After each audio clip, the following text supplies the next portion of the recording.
के भी दिल से धन्यवाद देत बनी। अपन काम काज छोड़ के आप लोग आई हो, बैठबू की जइबू? हाँ तनी बैठा साथ देले रहा, जितना जने हो उतना जने भारी हो भगवान पे। आई मास्टर साहब बड़ा बढ़िया गीत के संकेत कैलन। एक बार के बात बा, विश्वकर्मा जी अपने पति विश्वकर्मा भगवान के जगावत है। अच्छा सुतले में केहू के मेहरारू अगर मर्दे के जगाए गई इंद्राज भैया, तुम्हारा समझ जाई। का समझ जाई? एकर मूड बहुत गड़बड़ लगत हो। मेहरारू बड़ी चालाक होली। ए भैया आप लोगों से ये निवेदन करबे, कुछ लोग बिरहा देखे वाला, कुछ लोग बिरहा सुने। देखे वाला ना हुआ लोग, देखे वाला तो तुरंत चल जाइए, एक आध धुन सुनिए चल जाइए, लेकिन बिरहा सुने वाले भाई लोगों से हाथ जोड़ के निवेदन बा कि आप लोग बैठल रहे 10 से 15 मिनट, ओकरे बाद फिर जाइए। आप विश्वकर्मा जगाए के ताली तो ये बतावा, इतना बढ़िया बढ़िया अस्त्र शस्त्र तू बनावेला।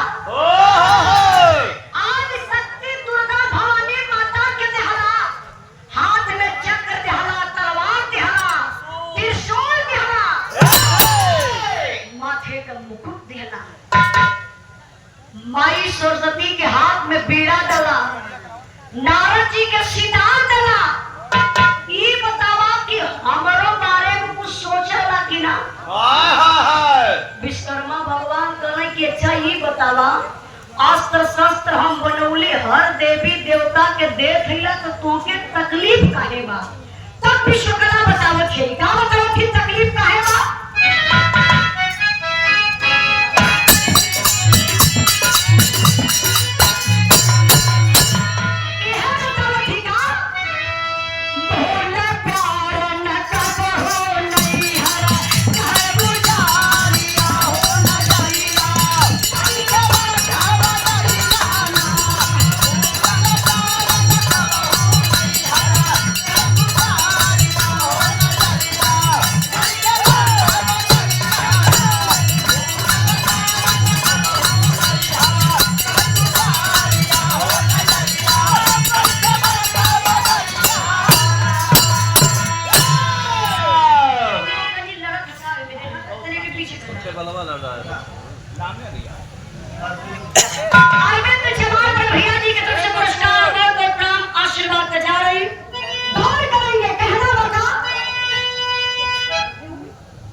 हमारे बड़े भैया नकुल यादव सिंहपुर गाजीपुर के धरती से 1 रुपए का पुरस्कार देकर के सम्मान किए। क्या कहले?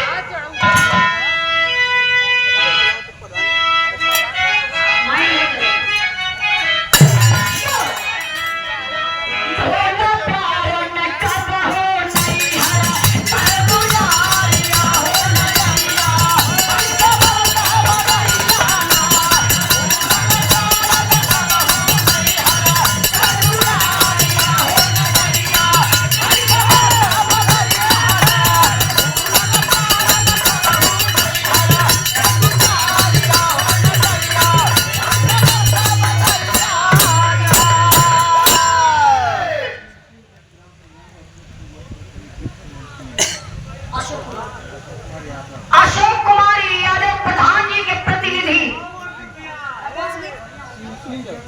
शिव सिंह ग्राम सभा से हमारे बड़े भैया पिंटू भैया ना, पिंटू भैया, मंटू भैया, हमारे मंटू भैया आप अशोक प्रधान जी के आप प्रतिनिधि हैं। बड़े भैया जी की तरफ से सुंदर पुष्पहार और 501 रुपए का पुरस्कार देकर के आप सम्मान किए। हमारे नकुल भैया का बड़ा जिगरी दोस्त हूँ, भैया के बहुत बहुत प्रणाम आशीर्वाद के जा रही। ए भैया ए भाई कहीं बीच में उठत हो, कहाँ जात हो भाई? हाँ अच्छा हम कहीं घरे भौजाई फोन ना था, प्राइवेट हुआ कि सरकारी?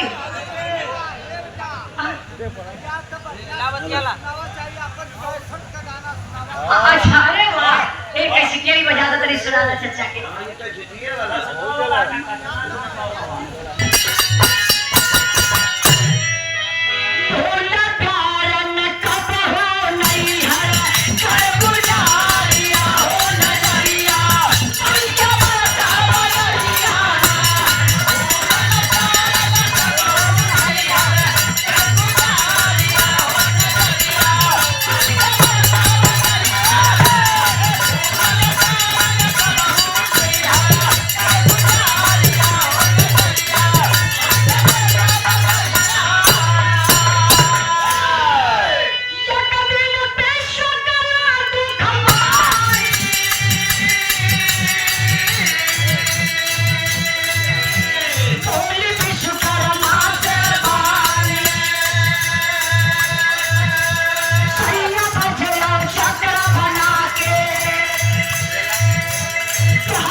मेरे भाई बात नहीं करिया ना करारिया हो नगरिया